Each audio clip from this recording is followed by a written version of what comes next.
Chapter 2: The Return to Coruscant. With his master Sarashesh Turin rescued, Marius has been tasked with returning the holocron and the ancient Sith sword to the Jedi Temple on Coruscant. With the hope that someone in the Order will be able to help uncover their secrets, a Consular-class cruiser is dispatched to transport both the Jedi and the artifacts.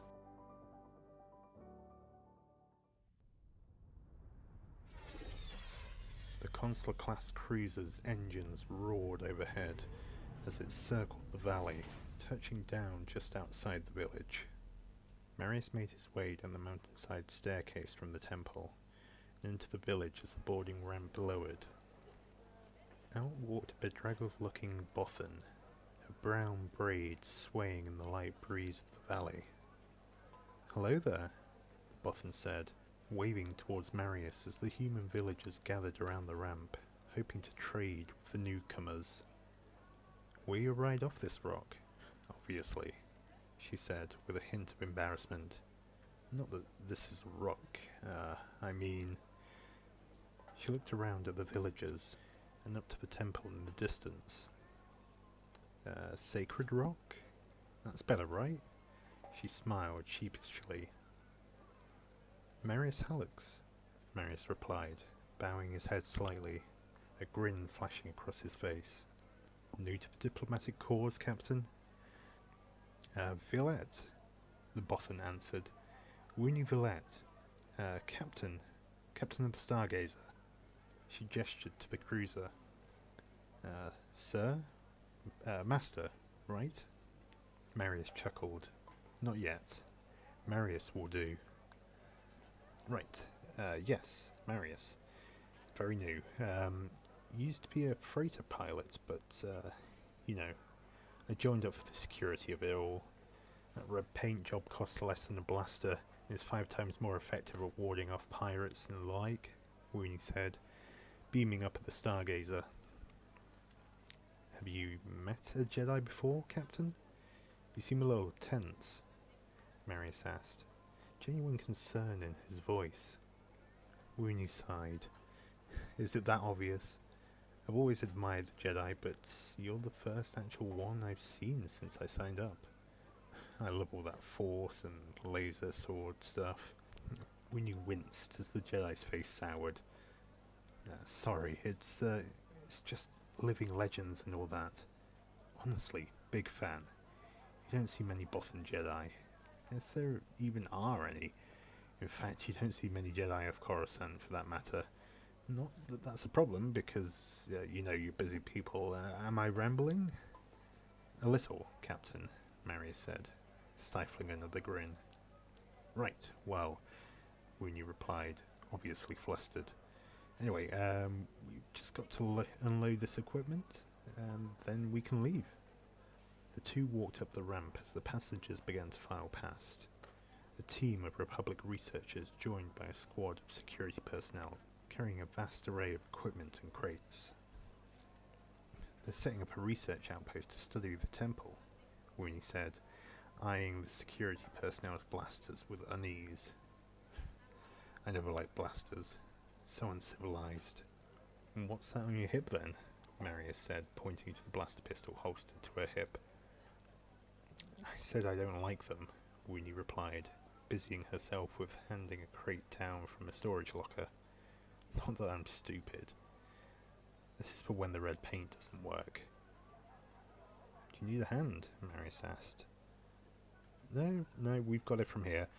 It's nice to stretch your legs on solid ground for a change, Woony said, hefting a crate down the ramp. "Set up in the Stargazer. We'll set off in around an hour or 2. Marius nodded and went to collect his belongings. He'd already said goodbye to Master Turin and the gatekeeper before heading down from the temple, and had brought his things with him. He'd left them at the foot of the ramp before meeting Woony.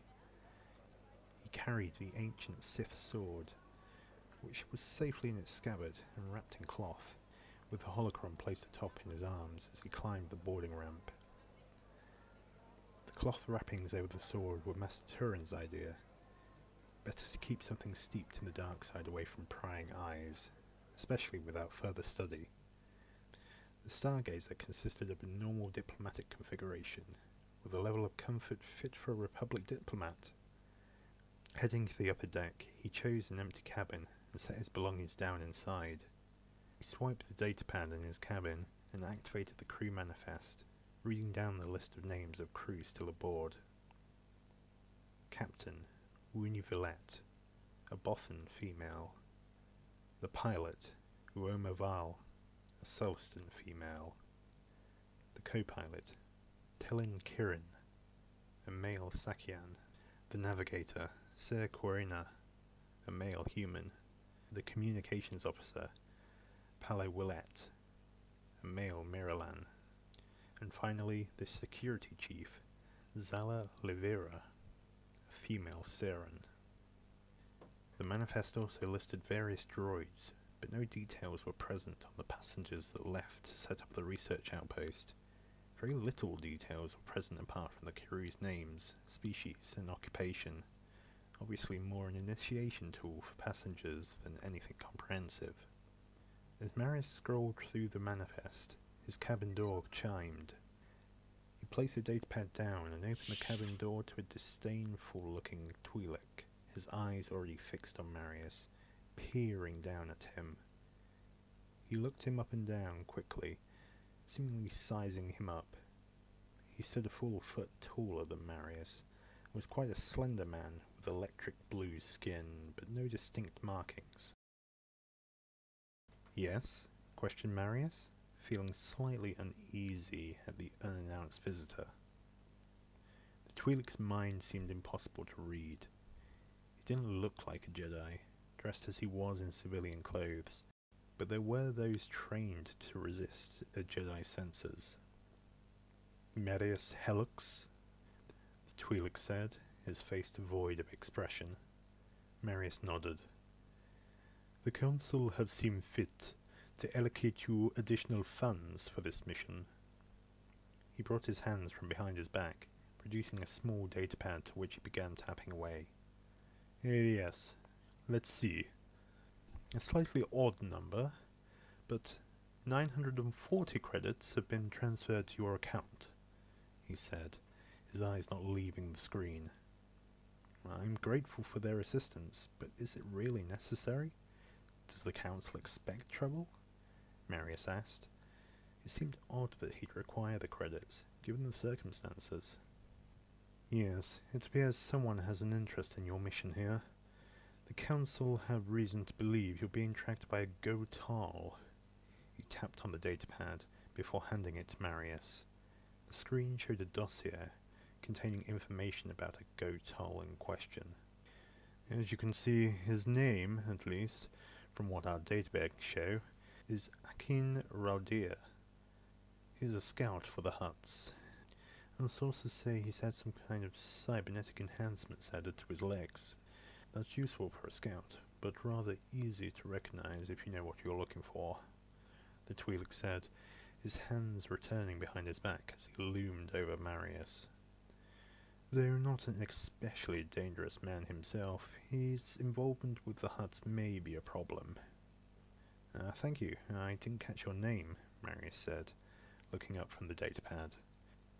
"Neb Trakor," the Twi'lek replied, extending a hand to take back the pad.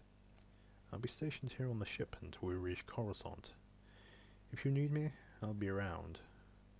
With that, he turned on his heels and marched down the hall towards the lift. Marius closed the door and turned to look at his cabin. There wasn't much that he could do but wait for the crew to finish unloading. He placed the Sith sword and the holocron in the storage locker beside his bed, keying in a lock combination on the keypad to secure it. Sitting cross-legged on the floor, he started to meditate on the events of the past few days.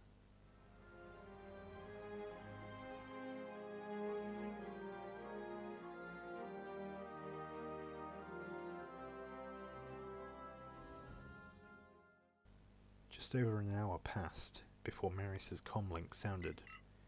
He picked it up from the bedside table and opened the channel. "Marius, we've unloaded, and we're all ready to leave if you are." Winnie's voice came through the comlink. "Excellent," Marius replied. I'll feel better the closer we get to Coruscant. Neb told you about the scout then, Weenie said. Nothing to worry about. We've got a Jedi on board. That's hopefully something he's not counting on, if it comes to it. I can only imagine that he's after either the holocron or the sword I recovered from Malefax, Marius said. Let me know if anything comes our way. I'll be in my cabin for the time being. Righto, sir. Lifting off now. Marius shut off the comlink and returned to his meditation as he felt the cruiser depart the surface of Spintia.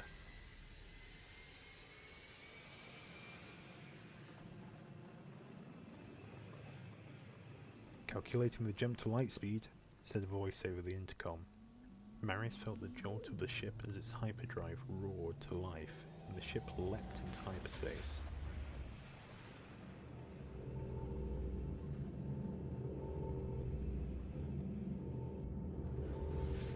The Stargazer burst out of hyperspace and into the Liana system, the hyperdrive spinning down with a whir as the pilots maneuvered the ship towards the next leg of the journey.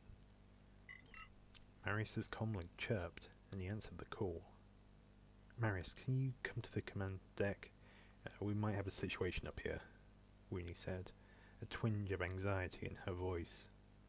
I'm on my way, Marius replied, shutting off the comlink and heading out of his cabin to the command deck. As he exited the turbo lift, he was greeted by Neb Catroa. We're not sure what's out there, but there's something. We've had a few anomalies on the sensors, but nothing certain, Neb Catroa briefed to Marius as he strode the length of the deck to the cockpit. There stood Weenie, who looked worried as she stared out of the cockpit into space. The rest of the crew were at their posts and didn't look up as the Jedi walked in. As she heard the two approach, Weenie spun around, suddenly looking flustered. Ah, Neb, got our Jedi friend up to speed? Weenie said, trying to wipe the concerned look off her face. I'm sure it's nothing. Neb's just a little jumpy is all. With good reason, Neb snapped. Of course this Raldir is a low-life scum, but he's scum with seemingly powerful masters. We must be cautious. Look, let's just get out of here, Weenie said nervously. I have a bad feeling about this. Like, really bad. Agreed, Marius said. Our mission is to get these artifacts to Coruscant, not deal with this pirate. At least plot a new course. Throw him off our scent, Neb suggested, annoyance in his tone. Alright, I'll do it myself, Weenie burst out. She darted for the navigation console and punched in coordinates at random in a fluster. There, punch it, Weenie yelled after locking in the coordinates. The Celestin pilot slammed the throttle to full, and the ship lurched to hyperspace. Immediately after, alarms began to blare around the cockpit. Damn it, Weenie, Uoma screamed. The blaring sirens wailed, and consoles flashed warnings in red. Always double check the nav computer before you tell me to jump. The ship creaked and groaned as it rocketed through hyperspace, the crew scrambling to their stations. We're coming up on the coordinates. Hang on. With an almighty scrape and a clunk, the hyperdrive cut out, and real space streamed back into view. As it exited hyperspace, the ship was bombarded by a spray of fist-sized asteroids. Uoma yanked on the flight yoke, and the ship careened past the larger chunks, a few impacting on the ship's shields with pitiful thuds. Come on, baby, keep it together, Uoma muttered as she wrenched the yoke to the right, narrowly avoiding a hurtling asteroid. Gaining her bearings, she brought the ship to a slow cruise, making slight adjustments here and there as she navigated through the asteroid field. That was some stunt you pulled, Captain, Seer quipped, breaking the silence as the crew let out a collective sigh of relief. Weenie was about to retort before Palo cut in. Don't count your womp rats before they're hatched, sir, said the green-skinned Mirrorland, manning the sensor station. We've got blips on passive sensor. I'm not sure, but it looks like a battle's going on out there. As Seer shook his head, muttering to himself about womp rats being mammals. The unmistakable flashes of laser fire and explosions could be seen at a distance through the cockpit's window. "Alright, active sensors coming online," Sear announced, keying in the sensors towards the commotion in front of them. "Alright, I've got them. Looks like a 4R3 and a Questor," Sear continued, squinting at the monitor slightly. "My money's on the R3. Pirates, no doubt." He smirked. "They might need help," Marius piped up. "We must intervene." "Are you brain dead, Jedi?" Neb snapped. "We're a diplomatic ship, not a military vessel. If it wasn't bad enough that we could be found at any moment by Raudir and the Hutts, you want to wade into this fight too? No, we need to get out of here, and back to Republic space before we are found. Again." "Neb's right. Can't go bumbling into any old fight, especially not against pirates in this thing," said Sear. The rest of the crew murmured in agreement. "We can't stay here. We can't stay here," Winnie chanted to herself, her eyes darting towards the navigation console again. "Do your morals, the very thing our republic is built on, mean nothing to you?" Marius accused. "Is this what the republic's finest have become? Afraid to stand up to the corruption and tyranny of those who prey on the weak? We have to fight." "No, will you shut up?" Neb shouted at Marius, stepping towards him to tower over him. "You Jedi think you're above us. So high and mighty from your ivory towers, spewing this bantha crap about standing up to corruption and tyranny. It's not that simple, not out here, but I suppose you wizards are known for your short-sightedness," he continued, poking Marius in the chest with an outstretched finger. "I can't take this. I can't. We need to leave. Leave now," Winnie raved, her fingers already mashing at the nav computer. In one swift motion, Neb grabbed Winnie's wrist and twisted it behind her back, trying to restrain her as she struggled. "No, let us leave, please," Winnie pleaded, becoming hysterical. "I've already lost one ship. Please don't let me lose another. Not again." "Control yourself, Captain," Neb yelled, wrestling with the writhing Bothan. An explosion outside rocked the ship, bringing the crew to their senses. Out the cockpit, Marius could see the pirate ship, the flames and loose debris from the explosion dissipating from view. Neb threw the hysterical Woonie towards Marius and took the captain's chair for himself. "Do something useful and get her out of here, Jedi," Neb shouted back to Marius before turning to the rest of the crew. "Report!" Marius held Woonie tight, trying to keep her restrained as she cried out in anguish. "Proton torpedoes, sir," Security Chief Zala responded. "Nothing but a scratch. Shield soaked most of the damage." "Excellent. Sear, get those coordinates reprogrammed. Evasive maneuvers. Return fire," Neb ordered. As Marius led the struggling Woonie to the turbo lift, the Stargazer sped forwards, maneuvering to port and exposing its guns towards the pirate ship. The two gunners opened fire, turbo lasers blanketing the area. None found their mark as the pirate's large attack ship weaved through the asteroids in incoming fire. "Blast!" Sear yelled. "Coordinates are locked, but the damn system's crashed." He smacked the side of the monitor. The display flickered and scan lines flashed across it. "Where's that astromech?" As Marius reached the lift, its doors swooshed open, revealing an R2 unit. It beeped and chirped at Marius as it rolled past to plug into the droid socket beside Sear. Come on! He hurried it on, smacking the droid on the side of the head as it extended its jack to access the nav computer, eliciting a series of annoyed beeps from the astromech. The pirate ship strafed the Stargazer with laser and ion fire as it sped towards them. The blast peppered the hull and the lights dimmed slightly on the command deck as the ship jerked from the impacts. "Just pod shots, sir. Nothing serious," Zala said, her voice calm as she reported the good news. "Keep up the fire." "Sear, where are we with those coordinates?" Neb asked, his eyes fixed on the pirate ship through the cockpit's window. "I'm working on it," Seer shouted back, his hands poised over the display as the R2 unit continued its work. With a series of increasingly excited beeps, the droid twisted its jack in the socket, and the nav computer sprang back to life. "He did it! That little droid actually did it! Jump! Go!" Seer yelled, pumping his fists and activating the course.